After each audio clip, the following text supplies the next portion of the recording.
Olá, seja bem-vindo ao canal da Primeira Igreja Batista da Ilha das Flores. Eu sou o pastor Eliomar Paixão e neste momento você está na nossa Escola Bíblica Dominical.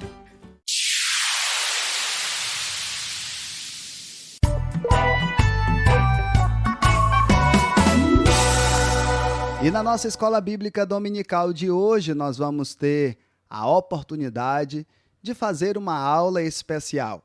Como há 2 dias nós celebramos o nascimento do Senhor Jesus, o Natal, que tal nesta aula de hoje, então, estudarmos um pouco da história do seu nascimento? Portanto, o tema da aula especial de hoje é a história do nascimento de Jesus Cristo. Talvez você já tenha até estudado bastante a história de Jesus, mas quem sabe você deixou alguma informação passar despercebido. Esta aula, então, fará você se atentar a isso. Ou, se você já estudou bastante e ainda sabe muito acerca do Senhor Jesus, esta aula, então, vai reforçar o seu aprendizado. Sendo uma coisa ou outra, vem comigo.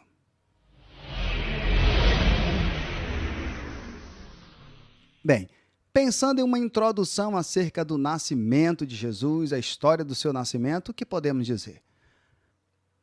Podemos, por exemplo, começar relembrando que o nascimento de Jesus ocorreu na pequena cidade de Belém e marcou para sempre a história do mundo. O menino judeu que nasceu em Belém não era apenas mais uma criança a nascer, era a encarnação do próprio Deus na terra. Obviamente, negar o nascimento de Jesus Cristo é também negar o Evangelho e, consequentemente, toda a Escritura. Por quê? Porque ela aponta para esse acontecimento e seus desdobramentos. O nascimento de Jesus ocorreu de forma milagrosa. Todos os humanos que já nasceram na história da humanidade até hoje, e será daqui para frente, nasceram da relação entre um homem e uma mulher. Mas o nascimento de Jesus Cristo ocorreu por obra miraculosa e graciosa do Espírito Santo de Deus, diferente de tudo que a humanidade já viu. Estes e tantos outros elementos fazem da história de Jesus uma história extraordinária e única. E no nosso estudo de hoje é sobre esse fantástico acontecimento que nós vamos refletir. A história, então, do nascimento de Jesus Cristo. Vamos lá. A anunciação do nascimento de Jesus. A história de Jesus começa muito antes do seu nascimento. Ela começa lá no Jardim do Éden, quando o homem desobedeceu a Deus. Num belo dia, como fazia sempre, o Senhor foi visitar o casal Adão e Eva e ouviu deles a confissão do erro que tinham cometido. Deus havia dito a eles que poderiam desfrutar de tudo o que havia no jardim, somente deveriam se abster da árvore do conhecimento do bem e do mal, pois no dia em que dela comessem, certamente morreriam. Mas eles comeram. No começo, Deus criou os céus e a terra. A terra era um vazio coberta por um mar profundo. A escuridão cobria o abismo. E o Espírito de Deus se movia por cima da água. Então Deus disse: que haja luz. E a luz começou a existir.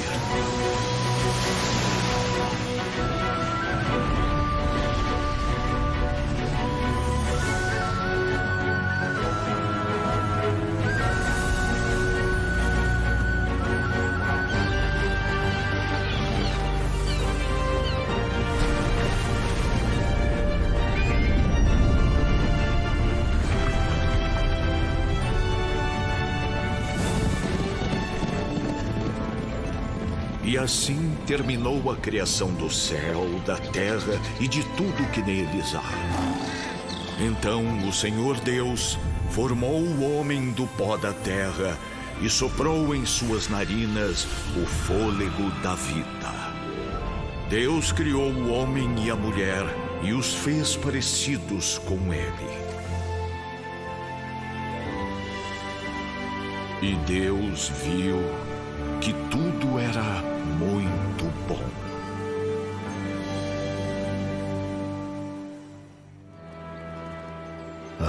Você que criou a majestade deste universo. Como vou destruir seu glorioso trabalho, acabando com uma coisa de cada vez. A Terra será meu novo domínio.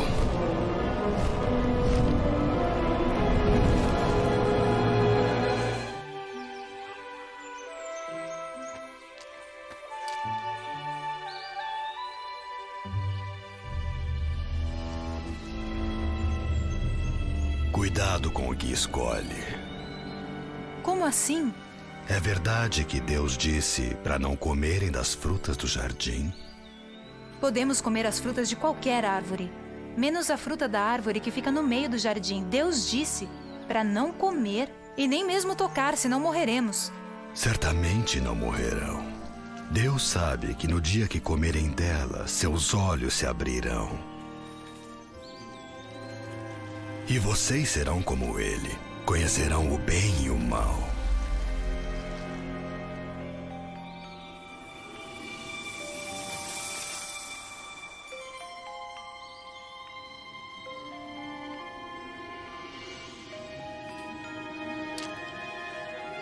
Está vendo? Você tocou a fruta e não morreu.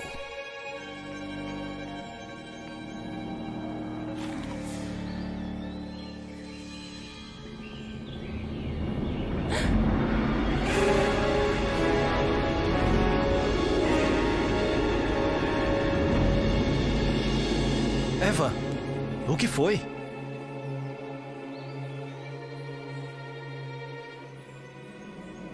Eu sinto.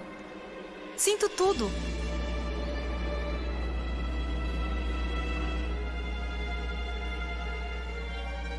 Deus disse pra gente não... Eu sei, Adão. Eu sei.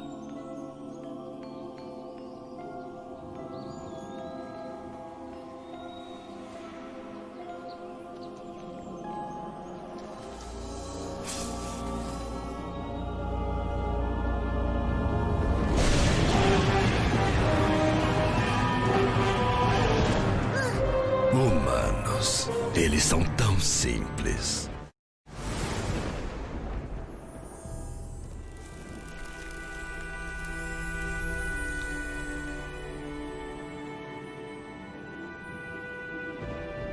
Adão, onde você está? Ouvi a tua voz no jardim e fiquei com medo porque estava nu. Por isso me escondi. Quem lhe contou que estava nu? Por acaso vocês comeram da árvore que eu proibi que comessem? A mulher que me deste por companheira me deu da fruta e eu comi. O que foi que você fez? A serpente me enganou e eu comi. Por causa do que você fez, será castigada. Entre todos os animais, só você receberá esta maldição. De hoje em diante, vai andar se arrastando pelo chão e vai comer o pó da terra por toda a sua vida. Eu farei com que você e a mulher sejam inimigas, e também a descendência dela, e virá o que esmagará a sua cabeça. E você lhe picará o calcanhar.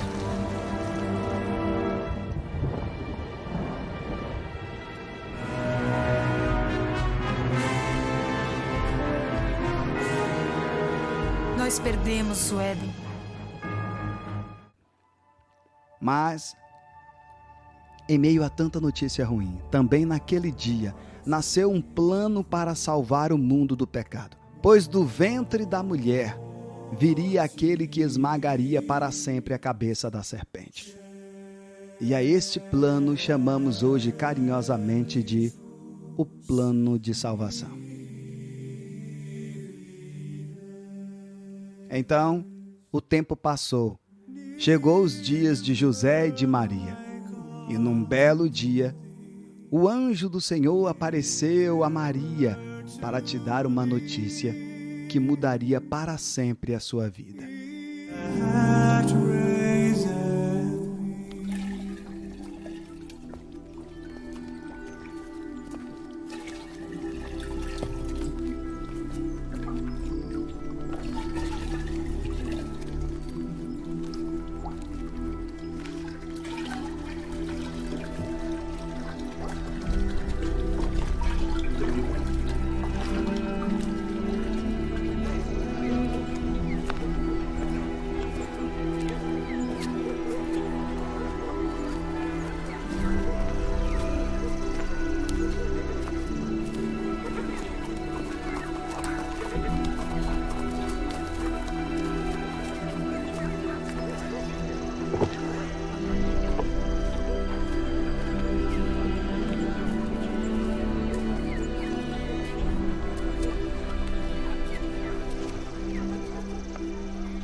salve, agraciada. O Senhor é contigo. Bendita és tu entre as mulheres. Maria, não temas, porque achaste graça diante de Deus. E eis que em teu ventre conceberás e darás à luz um filho. E por-lhe-ás o nome de Jesus. Este será grande e será chamado Filho do Altíssimo. E o seu reino não terá fim.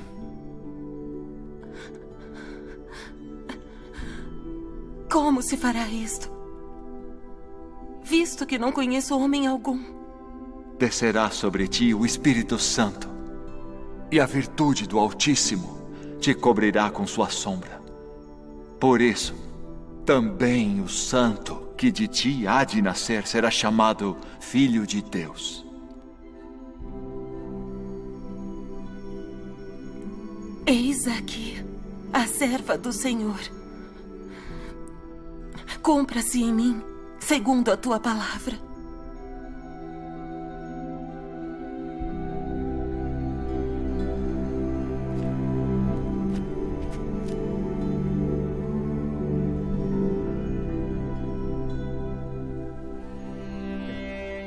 Bem, tudo nos indica que foi através do anjo que Maria soube que sua prima Isabel estava grávida, mesmo sendo esta já de idade.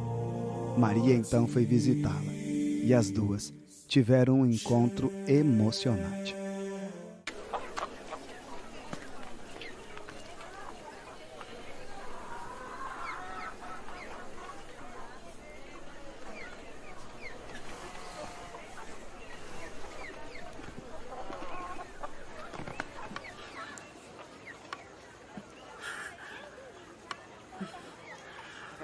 A paz seja contigo, cara prima.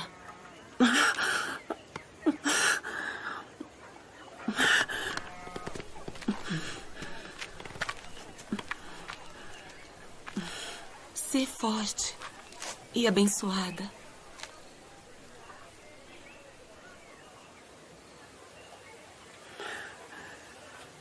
Bendita és tu entre as mulheres.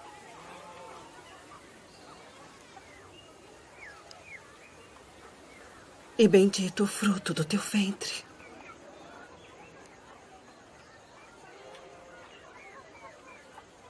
E de onde me provém isso? Que a mãe do meu Senhor venha a mim. Pois eis que, ao chegar aos meus ouvidos a voz da tua saudação, a criancinha saltou de alegria no meu ventre.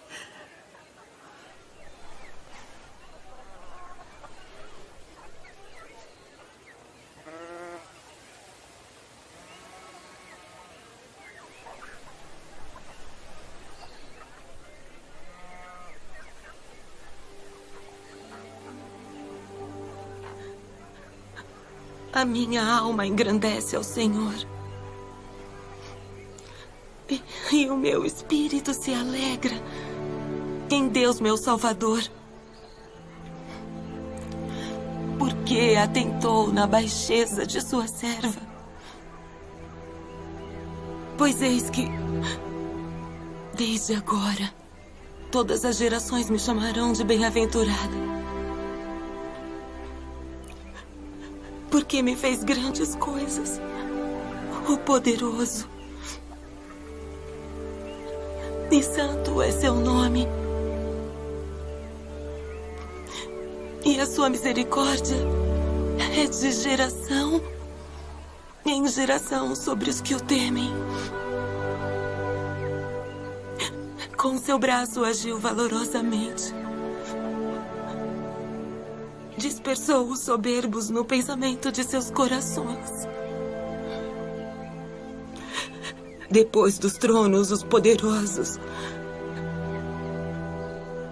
E elevou os humildes. Encheu de bens os famintos. e despediu de mãos vazias os ricos.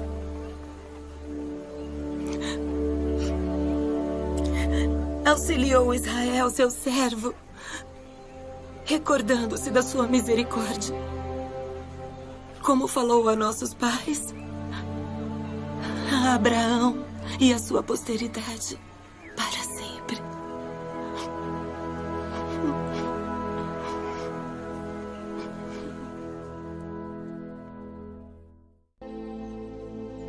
Chegados os dias da apresentação de João, aconteceu algo surpreendente. Zacarias, que estava mudo desde o dia em que o anjo lhe anunciou que sua esposa daria luz a um filho, lá no templo, de repente, ele começou a falar das maravilhas que Deus faria através do seu filho João.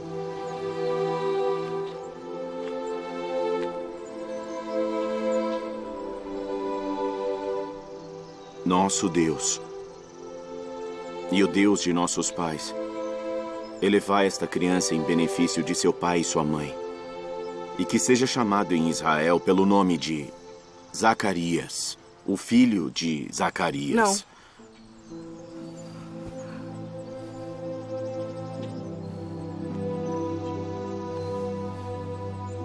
Não. Porém, será chamado João. Ninguém há na tua parentela que se chame por este nome.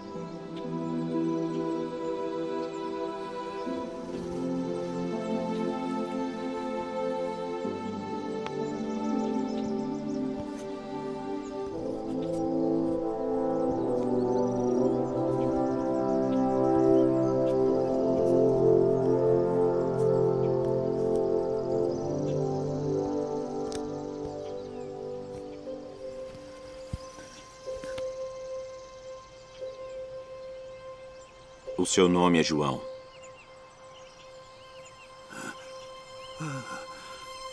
Bendito o Senhor Deus de Israel, porque visitou e remiu o seu povo e nos levantou uma salvação poderosa na casa de Davi, seu servo, como falou pela boca dos seus santos profetas desde o princípio do mundo, para nos livrar dos nossos inimigos e da mão de todos os que nos odeiam, para manifestar misericórdia a nossos pais e lembrar-se da sua santa aliança e do juramento que jurou a Abraão, nosso pai, de conceder-nos que, libertados da mão de nossos inimigos, o serviríamos sem temor, em santidade e justiça perante ele, todos os dias de nossa vida.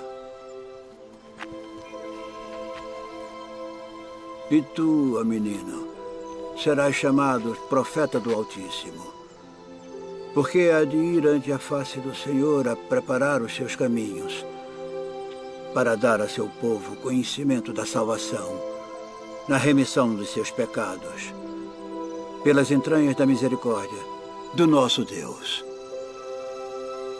Com que o Oriente do Alto nos visitou, para iluminar os que estão assentados em trevas e na sombra da morte, a fim de dirigir os nossos pés pelo caminho da paz.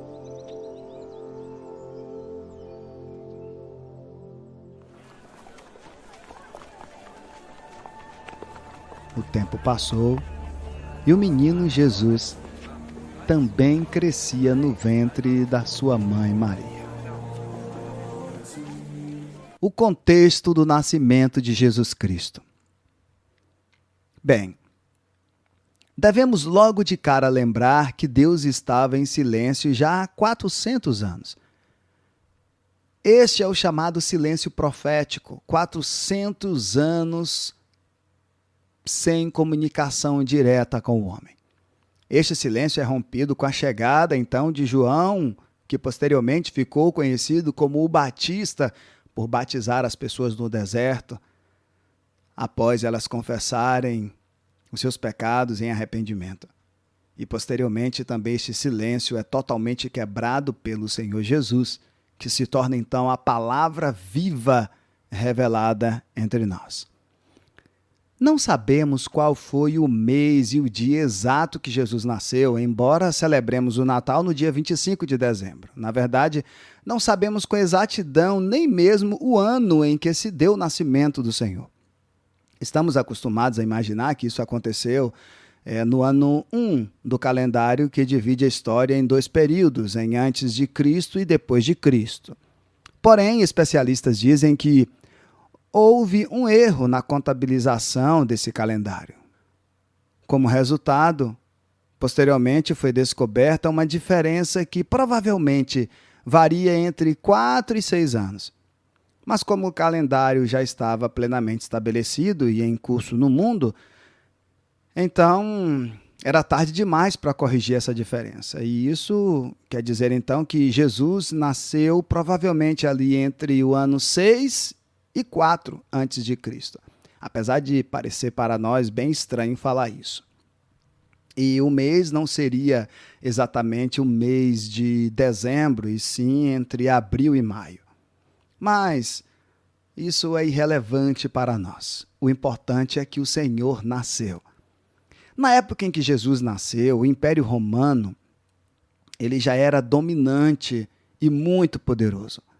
A língua comum em toda a região da Palestina era o grego, por causa da influência do antigo Império Grego de Alexandre Magno, aquele que nós chamamos de Alexandre o Grande, que resultou no período helenístico. O período helenístico, helenismo, só para você lembrar, era aquela ideia ou filosofia implantada pelo Alexandre, em que todas as cidades conquistadas pela Grécia fosse incorporada a filosofia, a educação, a língua, tudo relacionado à Grécia. Então, seria uma espécie de universalismo de cultura, de religião, de idioma. Essa era a ideia. Bem, basicamente, sob uma mesma língua e com a boa infraestrutura e segurança promovidas pelo Império Romano, havia uma unidade política nunca vista antes naquela região. Mas, consequentemente, toda essa unificação também trouxe uma fragmentação interna no judaísmo. Isso porque alguns judeus eles eram a favor do domínio romano, especialmente por causa de seus benefícios, que isso trazia, enquanto outros eram contra esse domínio e aguardavam por uma libertação. Por isso, muitos esperavam um Messias político que pudesse livrá-los do domínio estrangeiro. E a gente sabe que não era esta a proposta primária do Senhor Jesus. Na época do nascimento de Jesus, o imperador romano era o Otávio Augusto. A Judéia era um estado vassalo. O que é estado vassalo? Um estado dependente. Era um estado vassalo, um estado dependente do Império Romano. E a Judéia, neste período, era governada pelo rei Herodes, o chamado o Grande. Inclusive, foi esse Herodes que ordenou a matança dos meninos em Belém após o nascimento de Jesus, pensando ele que com isso ele mataria Jesus. Já que ele não sabia qual era exatamente o Cristo, então ele ordenou que todos os meninos abaixo de 2 anos fossem mortos. Outra coisa que eu gosto muito de lembrar nesse tipo de contextualização é que neste momento da história só havia as leis e os profetas, o que eles chamavam na época de Torá. O Novo Testamento ainda viria um pouco mais à frente com o trabalho dos nossos queridos discípulos do Senhor Jesus, os 12 apóstolos. Portanto, quando naquele momento da história se referia às Sagradas Escrituras, estavam se referindo então apenas ao Antigo Testamento, as leis e os profetas, a Torá. Ok? Então, esse era o cenário, o contexto do nascimento de Jesus. Profecias sobre o nascimento de Jesus. Ora, vários profetas falaram acerca ou profetizaram acerca do nascimento do Messias Jesus. O profeta Miqueias, por exemplo, disse que o Senhor Jesus nasceria na cidade de Belém, que hoje é a atual Cisjordânia. Está lá em Miqueias capítulo 5, versículo 2. Esse fato se consumou em Mateus, no capítulo 2, no versículo 1. O profeta Jeremias avisou que o Senhor Jesus seria descendente do rei Davi, da tribo de Judá. e que ele vinha para estabelecer o seu reinado espiritual sobre a terra. Essa profecia encontramos em Jeremias 23:5. E esse fato se consumou também em Mateus capítulo 1, versículo 1, logo a gente já vê. O profeta Daniel informou aos hebreus daquela época sobre quanto tempo levaria para o Senhor Jesus vir, para o Messias vir, né, a esse mundo e começar então o seu ministério. Está lá em Daniel 9:25. O profeta Zacarias trouxe a imagem da entrada triunfal do Senhor Jesus em Jerusalém. Não uma imagem física, né? Uma imagem uma imagem projetada, né? Não é uma imagem física, não é uma imagem de escultura, não. Então, com essa projeção, ele nos dá detalhes de que o Messias viria montado sobre um jumentinho. Está lá em Zacarias 9, versículo 9. Esse profeta também adiantou para os hebreus de sua época que o Senhor Jesus seria traído por 30 moedas de prata. Está lá em Zacarias no capítulo 11. Isaías. O profeta Isaías foi o profeta que mais falou sobre a vinda de Jesus. Ele anunciou os milagres que o Senhor Jesus faria durante a sua missão em forma de homem. Lá no capítulo 35 já aparecem. Acrescentou detalhes, por exemplo, de como seria sofrido doloroso o caminho do Senhor até a cruz. Está lá em Isaías 53, no famoso sermão do servo sofredor. E também ele profetizou que o reinado do Senhor se estenderia até mesmo para os não-judeus. Está lá no capítulo 11 de Isaías. É interessante também lembrar que no início da sua jornada na terra, o Senhor Jesus leu em uma sinagoga de Nazaré os versículos 1 e 2 do capítulo 61 do livro de Isaías, que diz: O Espírito do Senhor Deus está sobre mim, porque o Senhor me ungiu para pregar as boas novas aos mansos. Enviou-me a restaurar os contritos de coração e proclamar liberdade aos cativos e a abertura de prisão aos presos, a apregoar o ano aceitável do Senhor e o dia da vingança do nosso Deus, a consolar todos os tristes. Esse foi um anúncio para os presentes de que ele era o Messias mencionado nas Escrituras e que o seu ministério estava se iniciando. Foi assim que Jesus, então, se declarou para ali os presentes. Quando o Senhor Jesus se sacrificou posteriormente na cruz, tornou-se, então, para nós uma ponte eterna entre a humanidade cheia de falhas e o Altíssimo, que é perfeito. O Senhor, de fato, meu querido aluno e minha querida aluna, ele levou sobre si os pecados da humanidade. Ele estabeleceu com o seu sacrifício um governo não conduzido por homens, que são falhos, mas um reinado de justiça eterna conduzido pelo próprio Deus.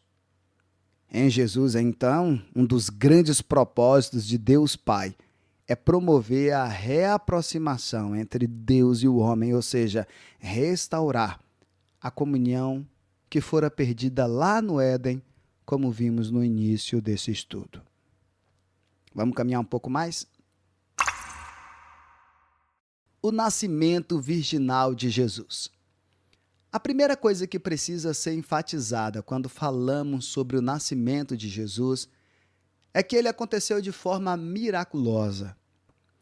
Outra coisa importante sobre isso que eu gosto muito de observar é que a Bíblia não esconde o fato de que José teve dificuldade de assimilar essa questão.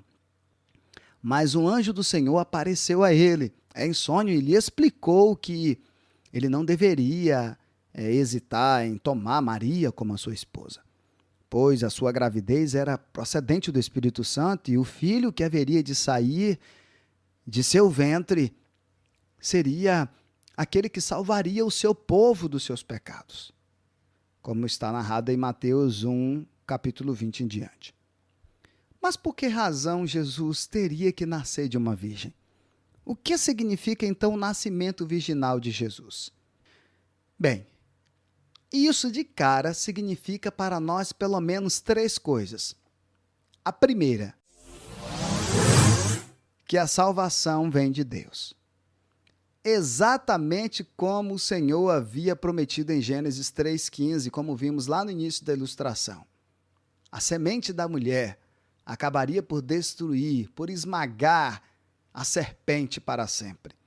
Esse é um lembrete inequívoco de que a salvação jamais pode vir por meio dos esforços humanos. Ela deve-se apenas à obra sobrenatural de Deus, e isso ficou evidente bem no início da vida de Jesus. Lembra o que o texto de João 3,16 diz? Porque Deus amou o mundo de tal maneira que deu o seu Filho unigênito para que todo aquele que nele crer não pereça, mas tenha vida eterna. Foi obra total de Deus nos dar a salvação. Ele escolheu fazer isso pelo seu grande e eterno amor por nós. Então, a primeira coisa é que a salvação vem de Deus. A segunda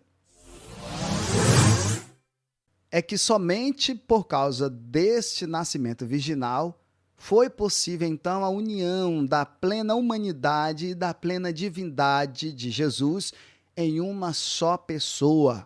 A isso nós também chamamos de união hipostática. Assim, podemos garantir que Jesus de Nazaré era 100% Deus e 100% homem. Deus poderia, pelo seu poder, ter criado Jesus no céu em uma forma humana e enviado para a terra? Sim, poderia. Mas certamente a humanidade teria dificuldade de aceitar a sua plena humanidade se ele tivesse sido formado e vindo do próprio céu. Deus também poderia ter formado Jesus por várias ou por vias naturais do relacionamento entre um homem e uma mulher em algum momento no início da sua vida, pelo seu poder, fazer uma obra miraculosa dando a ele a sua divindade. Poderia. Porém, a humanidade, por sua vez, teria dificuldade de aceitar a plena divindade de Jesus, já que ele havia sido concebido plenamente por vias naturais. Não concorda? Portanto, se pensarmos em um momento por outros meios possíveis pelos quais Cristo poderia ter vindo ao mundo, nenhum deles uniria com tamanha clareza e perfeição a humanidade e divindade em uma única pessoa, como pelo nascimento virginal. Então, a segunda coisa que o nascimento virginal de Jesus significa é que somente assim foi possível, então, a união da plena humanidade e da plena divindade em uma só pessoa. A união hipostática. Terceiro, tornou-se possível a verdadeira humanidade de Jesus sem a herança do pecado, sem a depravação total da natureza humana, sem o pecado herdado, ou seja, sem o pecado original. Por quê? Veja bem, todos os seres humanos herdaram a culpa legal e uma natureza moral corrupta do primeiro ancestral, Adão, ok? Adão e Eva. O fato de Jesus não ter tido um pai humano significa que a linha de descendência de Adão é parcialmente interrompida. Porque depois de Jesus, José e Maria têm juntos outros filhos naturais gerados pela união, sim, aí agora humana entre eles, homem e mulher. Portanto, Jesus não descendeu de Adão da maneira exata pela qual todos os outros seres humanos descendem de Adão. Por isso, a culpa legal e a corrupção moral que pertencem a todos os outros seres humanos não pertencem a Cristo. Olha que coisa fantástica para nós lembrarmos. Vamos caminhar um pouco mais? Agora, aqui há algumas perguntas que esse assunto do nascimento virginal de Jesus acaba nos proporcionando fazer, né? Pois bem, vamos lá a uma delas. Como é que nós podemos afirmar que Jesus não herdou o pecado original através de Maria?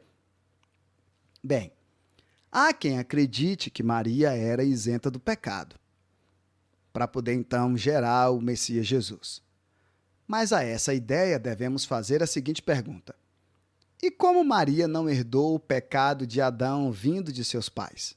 Já que Maria era filha de um pai e de uma mãe e nasceu da concepção dos dois.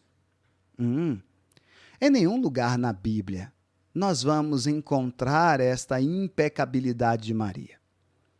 Se Cristo tivesse nascido pecador, como Maria ou outro ser humano qualquer, ele estaria desqualificado para assumir o lugar de o Cordeiro de Deus que tira o pecado do mundo.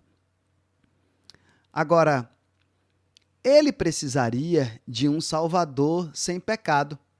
Por isso, o cordeiro dos sacrifícios judaicos era sem mancha e sem defeito, por tipificar o verdadeiro Cordeiro de Deus, que deveria ser também sem qualquer mancha, sem qualquer defeito. Como poderia ele redimir a outros quando ele próprio também precisaria de um redentor? Não tem lógica. Ele tampouco poderia exercer a função de sacerdote intermediário entre Deus e os homens. Vejamos o que diz Hebreus 7, do 26 ao 28. Porque nos convinha tal sumo sacerdote, santo, inocente, imaculado, separado dos pecadores, e feito mais sublime do que os céus, que não necessitasse, como os sumos sacerdotes, de oferecer cada dia sacrifícios, primeiramente por seus próprios pecados, e depois pelos do povo. Porque isto fez ele, uma vez oferecendo-se a si mesmo. Porque a lei constitui sumo sacerdote a homens fracos, mas a palavra do juramento, que veio depois da lei, constitui ao Filho, perfeito para sempre.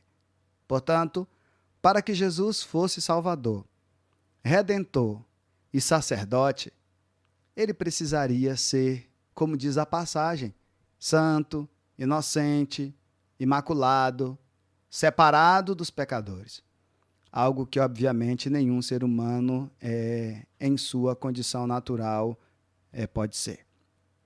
Bem, o fato é que, enquanto estivermos neste mundo, nunca entenderemos o que realmente aconteceu quando o Espírito Santo e a virtude do Altíssimo desceram e cobriram Maria com a sua sombra no processo da concepção, como está narrado em Lucas 1,35. Lucas 1,35 diz assim, e respondendo o anjo, disse-lhe, descerá sobre ti o Espírito Santo e a virtude do Altíssimo te cobrirá com a sua sombra. Por isso também o santo que de ti há de nascer será chamado Filho de Deus. Então, baseando-se nesta passagem e em tudo que refletimos até aqui, o que podemos dizer? Que conclusão podemos chegar? Bem, podemos chegar à conclusão de que o Espírito Santo evitou não só a transmissão do pecado de José, mas também, de maneira miraculosa, a transmissão do pecado vindo de Maria. Com certeza, tal milagre não é tão difícil para Deus, que criou o universo e tudo o que nele há.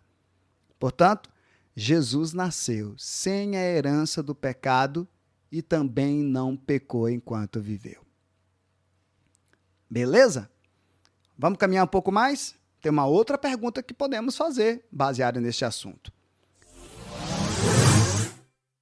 Qual a importância da impecabilidade de Cristo? Por que foi tão importante Jesus não pecar?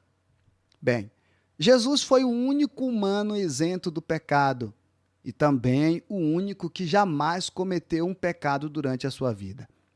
Para os judeus que se opunham a ele, que eram contrários a ele, Jesus perguntou, quem dentre vós me convence de pecado? João 8,46. E, por exemplo, em Mateus, no capítulo 4, e Lucas, em capítulo 4, o diabo tentando ali, sem sucesso algum, convencê-lo a pecar.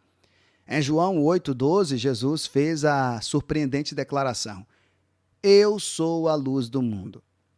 Se compreendemos que a luz representa tanto a fidedignidade como a pureza moral, então Jesus está afirmando ser a fonte da verdade, da pureza moral e da santidade no mundo.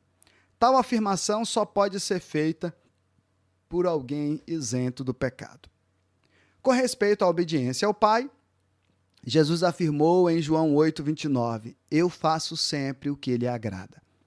No livro de Atos, muitas vezes, Jesus é chamado de o Santo, o Justo, ou alguma expressão semelhante. O apóstolo Paulo se refere a Jesus como aquele que não conheceu o pecado. Também ele tem o cuidado de não dizer que ele assumiu carne pecaminosa, mas antes que Deus enviou o próprio Filho em semelhança de carne pecaminosa, como ele fala lá em Romanos 8:3. O apóstolo Pedro fala de Jesus como o Cordeiro sem defeito e sem mácula. Somente com essas características, alguém poderia morrer em lugar do pecador. Mas entre os homens não havia ninguém que pudesse fazer isso. Por isso, então, Deus enviou Jesus. Ele é o único que se enquadra nesse perfil. O apóstolo João também faz sua declaração sobre a impecabilidade de Jesus em João 3:5.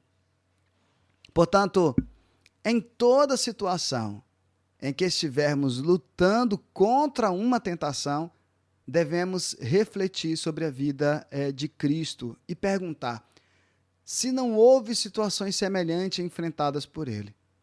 Ele nos ensina que é possível sim vencer o pecado, mesmo sendo ainda pecadores, se estivermos com Ele. Bem, mas ainda há outra pergunta que ainda podemos fazer. Dentro desse assunto, ainda podemos nos perguntar: qual a importância da humanidade de Jesus? Bem, a humanidade de Jesus foi importante por várias razões. A primeira é que só porque Jesus foi também humano, isso possibilitou uma obediência representativa para nós. Como assim? Jesus era o nosso representante e ele obedeceu em nosso lugar naquilo que Adão falhou e desobedeceu. Vemos isso nos paralelos entre a tentação de Jesus e a ocasião da prova de Adão e Eva no jardim. Também se reflete claramente na discussão de Paulo sobre os paralelos entre Adão e Cristo, na desobediência de Adão e na obediência de Cristo. Então, primeira coisa, possibilitou uma obediência representativa, ou seja, Jesus veio como homem 100% humano, venceu o pecado, venceu as tentações, mostrando para nós que é possível viver dia após dia na luta contra o pecado, tentando com todas as nossas forças agradar a Deus. Segundo ponto, pôde ser um sacrifício substitutivo. Se ele não tivesse sido homem, ele não poderia morrer em nosso lugar e pago a penalidade que nos cabia. Terceiro ponto, para ser o único mediador entre Deus e os homens. Porque estávamos alienados de Deus por causa do pecado. Necessitávamos de alguém que se colocasse entre Deus e nós e nos levasse de volta para Ele. Precisávamos de um mediador que pudesse representar-nos diante de Deus e que pudesse representar Deus para nós também. Para cumprir essa função de mediador, Jesus tinha que ser plenamente Deus e plenamente homem. Quarto ponto, para cumprir o propósito original do homem de dominar a criação. Olha, Jesus veio como homem. Ele foi capaz de obedecer a Deus. Assim, ele teve o direito de dominar a criação como homem, cumprindo o propósito original de Deus ao colocar o homem sobre a terra. O homem não cumpriu esse propósito porque caiu em pecado, como está narrado lá no livro de Gênesis e vimos lá na ilustração. Por fim, Deus o pôs como cabeça da igreja. Um dia, o homem reinará com Cristo em seu trono, em sujeição a Ele como nosso Senhor. Então cumpriremos o propósito de Deus e reinarmos sobre toda a terra. Quinto ponto, para ser nosso exemplo e padrão de vida. Olhe, nosso alvo deve ser a conformidade com Cristo em nossos dias, até a morte, e morrer com obediência inabalável a Deus. com forte confiança nele e com amor e perdão aos outros. E Jesus nos ensinou isso com perfeição. Sexto ponto é que era para ser o padrão de nosso corpo redimido. Jesus ressuscitou no novo corpo. É o padrão do que será nosso corpo quando formos ressuscitados dos mortos, porque Cristo é as primícias dentre os mortos. Temos um corpo físico como o de Adão, mas um dia teremos um corpo glorificado como o de Cristo. Jesus tinha de ser ressuscitado como homem para ser o primogênito dentre os mortos. O padrão para o corpo que teremos mais tarde. E sétimo ponto, para compadecer-se como sumo sacerdote. Existindo na condição de homem, Jesus ele foi capaz de conhecer por experiência o que sofremos em nossas tentações e lutas nessa vida. E pôde assim também interceder por nós, estando em forma humana como nós. Ok? Então estes são os pontos que nos levam à importância da humanidade de Jesus.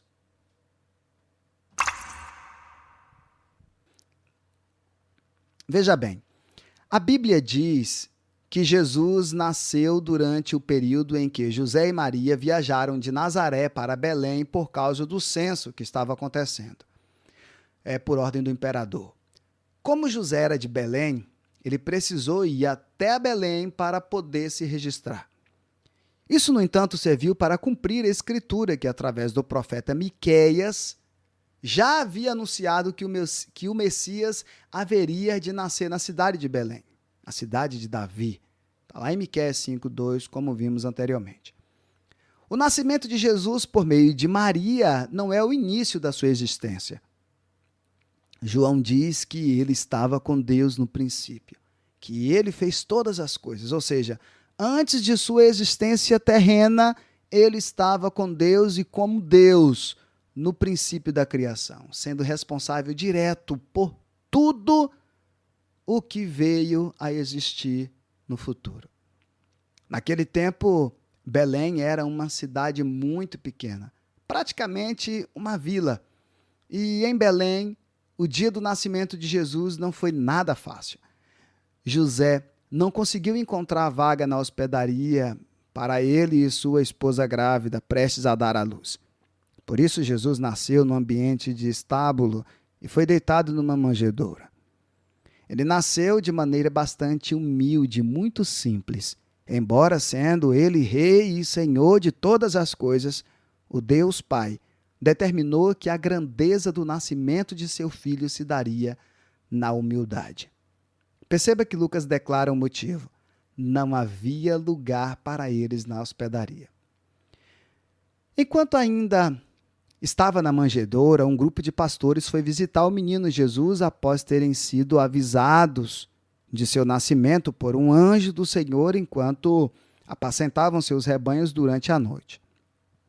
Ao ver e ouvir o testemunho dos pastores, José e Maria tiveram ainda mais certeza de que o nascimento de Jesus era algo realmente especial. A atitude deles foi muito importante para fortalecer a fé do casal aí. Especialmente Maria. Ela abriu mão de sua reputação para ver o propósito de Deus cumprido. Através da atitude dos pastores, ela estava vendo o cuidado e o amor de Deus. E o Deus Pai não pouparia esforços nenhum para honrar o seu filho e mostrar para o mundo quem ele realmente era. E entre tantos outros detalhes, ele enviou um coral de anjos para cantar na chegada do Salvador. Vamos caminhar um pouco mais? A apresentação de Jesus no templo. Completando então os 8 dias de seu nascimento, Jesus foi circuncidado e consagrado ao Senhor no templo em Jerusalém, conforme mandava a lei da época. Havia ali em Jerusalém um homem chamado Simeão, que era justo e um homem muito piedoso e que esperava a consolação de Israel. O Espírito Santo estava sobre ele. fora-lhe revelado para o Simeão, pelo Espírito Santo, que ele não morreria antes de ver o Cristo do Senhor. Então, movido pelo Espírito Santo, ele foi ao templo. Quando os pais trouxeram o menino Jesus para lhe fazer conforme requeria o costume da lei, Simeão o tomou nos braços e louvou a Deus, dizendo: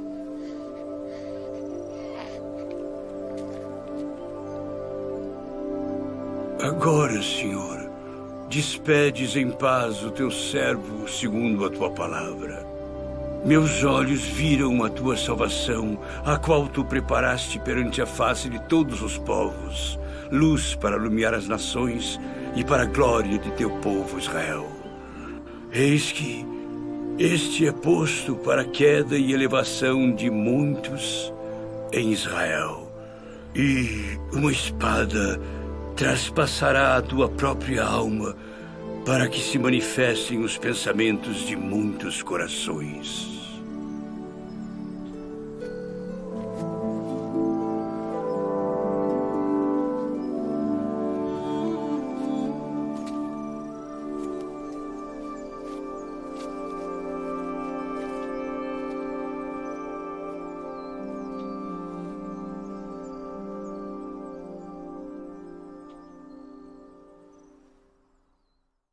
Estava ali também a profetisa Ana, filha de Fanuel, da tribo de Asser.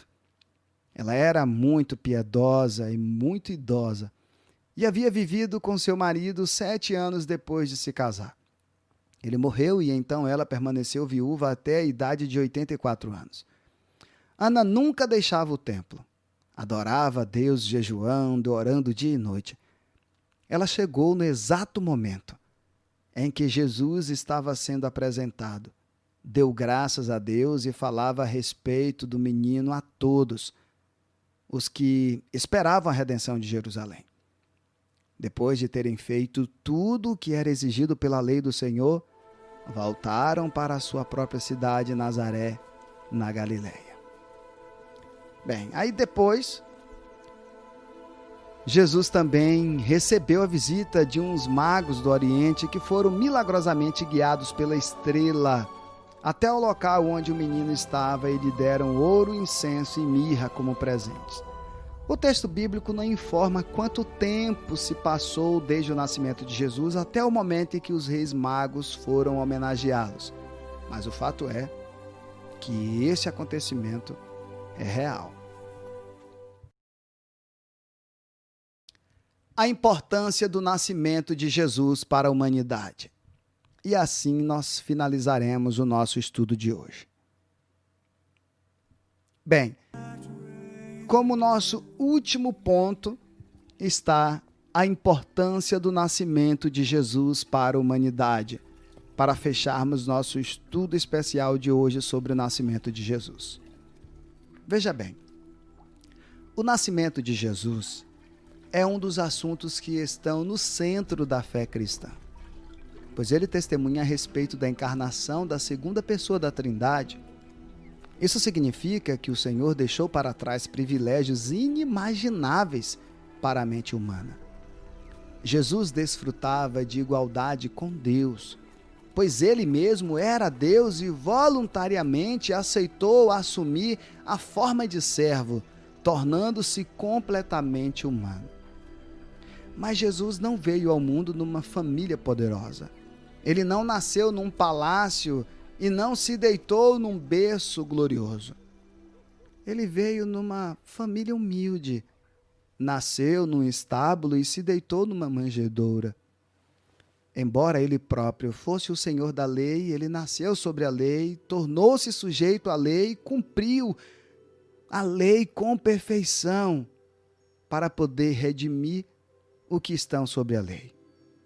Gálatas 4, versículo 5, fala explicitamente sobre isso. Jesus de Nazaré foi um judeu especial, um homem que mudou o mundo. Depois dele, a história da humanidade foi dividida em antes e depois de Cristo, como eu já disse. Ele é a promessa cumprida de Deus, que salvaria a humanidade para sempre. Ele é o Filho de Deus, é a segunda pessoa da Santíssima Trindade. Ele veio ao mundo para revelar a Deus em sua justiça perfeita e também com o propósito de salvar a raça humana da condenação eterna do pecado. Porque ele, sendo Deus, santo, sem pecado, pôde morrer em lugar do condenado pecador. Jesus Cristo é um em essência com o Pai. É o eterno Filho de Deus. Jesus é a imagem expressa de seu Pai, a revelação suprema de Deus ao homem. Jesus Cristo é o único mediador entre Deus e os homens e o único e suficiente Salvador e Senhor da humanidade.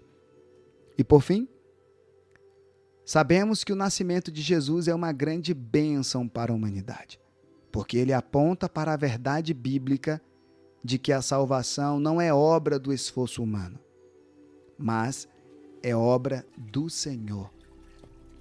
Jesus nasceu na plenitude do tempo, o momento exato determinado por Deus para prover a redenção de seu povo. Desde que ele veio à vida na terra, os conceitos da humanidade mudaram drasticamente. Os ensinamentos de Jesus mudaram a nossa maneira de pensar.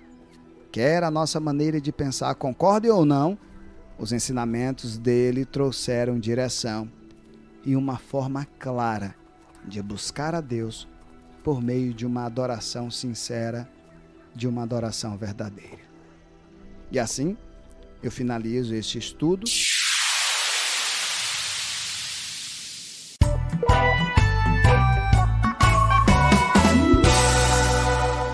Bem, agora, o mês de janeiro nós damos férias para os nossos professores. Então eu espero encontrar vocês agora só no mês de fevereiro. No primeiro domingo de fevereiro nós voltamos com força total. Tá certo?